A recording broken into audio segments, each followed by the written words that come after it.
Okay, yes, I've dedicated my whole life in ministry to the work of ending abortion, restoring protection to the youngest and weakest of our human family, the children still in the womb.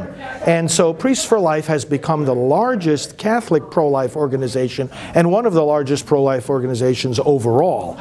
We are dedicated to, as the name suggests, activating the churches, helping the churches to both proclaim the message of life and also to mobilize their people to do what needs to be done to end abortion, to mobilize them politically, to get them to the voting booth, to educate them about the issue, to help them reach out to those who need alternatives to abortion, to help them provide healing for those that have had abortions. And we're making great progress in all these areas. We're convinced that we're closer to our goal of restoring protection to the unborn than ever before. Every way you look at it, progress is moving in our direction. Whether you look at abortion as a business, the business is in decline. Most of the abortion facilities have closed. In fact, 2/3 of them have closed over the last 25 years. So you have a declining business. You have opinion polls moving in our direction. People more and more uncomfortable with the extreme abortion policy in this nation, which allows it throughout pregnancy. You have political progress. You have more laws than ever before regulating and even prohibiting abortion. You've got just overall a people, a nation tired of this myth that somehow there can be a benefit in killing our unborn children. And so we're very confident. Our mission is growing, our organization is increasing, and we're very, very confident about the future. Well, one of the things we have to do is realize that the word abortion has lost almost all its meaning. So when people are not sure what they think about abortion, one of the things I ask them is, have you ever seen one? And what we very strongly encourage is that we go back to the basics and take a look at what abortion does. Take a look at the child in the womb. Take a look at what abortion does to that child. We have a special website, unborn.info. And you have the most striking imagery there, pictures and videos as well, of the child in the womb. I mean, we all know it's a baby, but we don't all know how well developed that baby is so early in the pregnancy. So taking a look at it always helps. Taking a look, as gruesome as it is, at the actual abortion procedure, what an aborted baby looks like, because then that drives it home. It cuts through all the rhetoric, the arguments, the philosophy, the politics. Just say, we're talking about a human being here who has been violently mangled, and boy, that really reminds us what we're talking about. Even just to read a description of the abortion procedure is very, very helpful, because again, for those that are unclear about where they stand on abortion, you might be unclear because you're thinking too abstractly.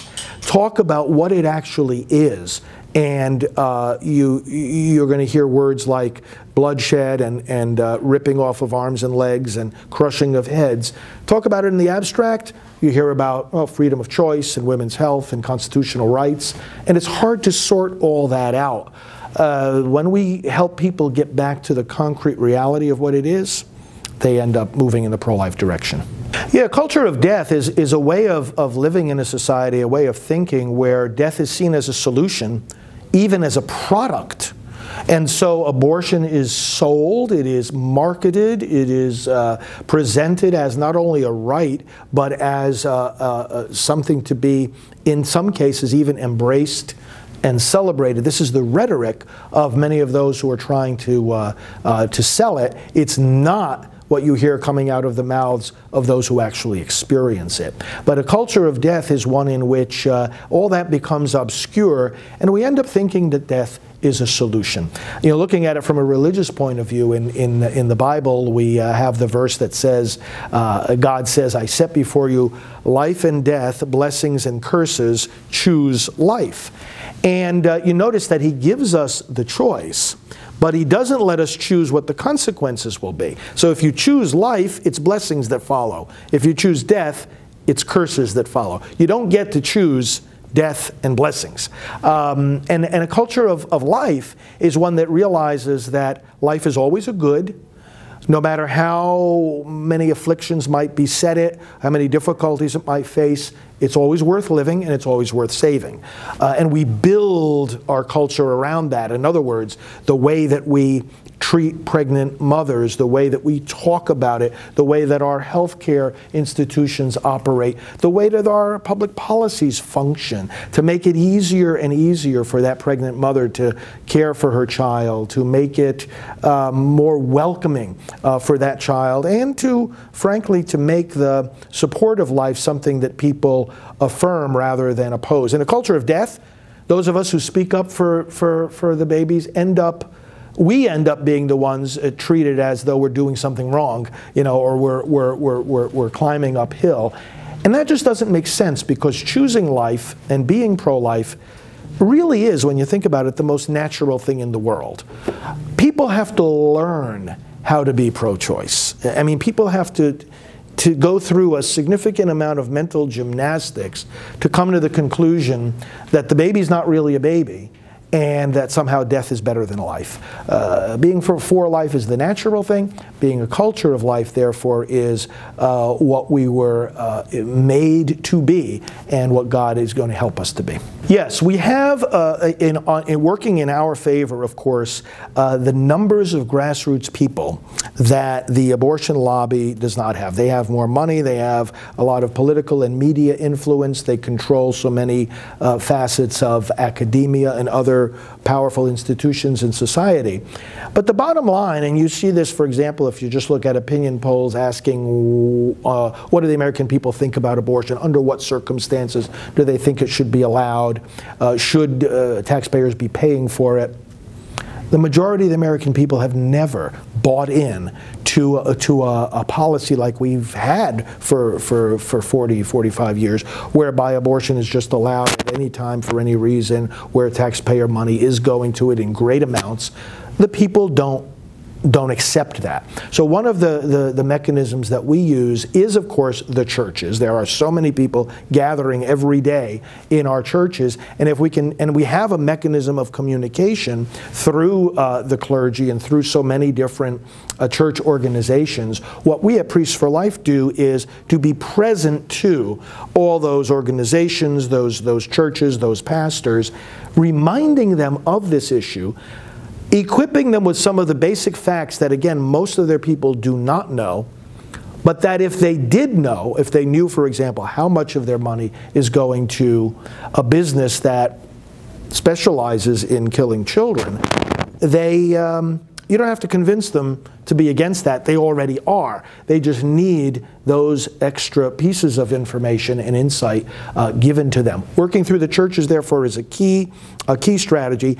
And in working through churches, doing so in order to mobilize people for the elections. Some people think religion and politics don't mix, but they do. And they do very, very, very closely, simply because true religion involves serving people, making a difference in the world as you're worshiping God.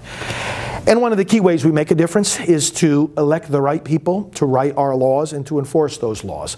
It's very basic. To connect the dots for people. If you believe one thing when you're praying in church, well, then go into that voting booth and vote for the kind of people who believe the same things. It's not that we're trying to create a theocracy. We believe that there is a distinct role of church versus state. The church doesn't deliver the mail or create the armies or anything like that. And the state certainly doesn't assign our pastors or tell us what readings we're going to use at Sunday Mass. There are a legitimate diversity of roles.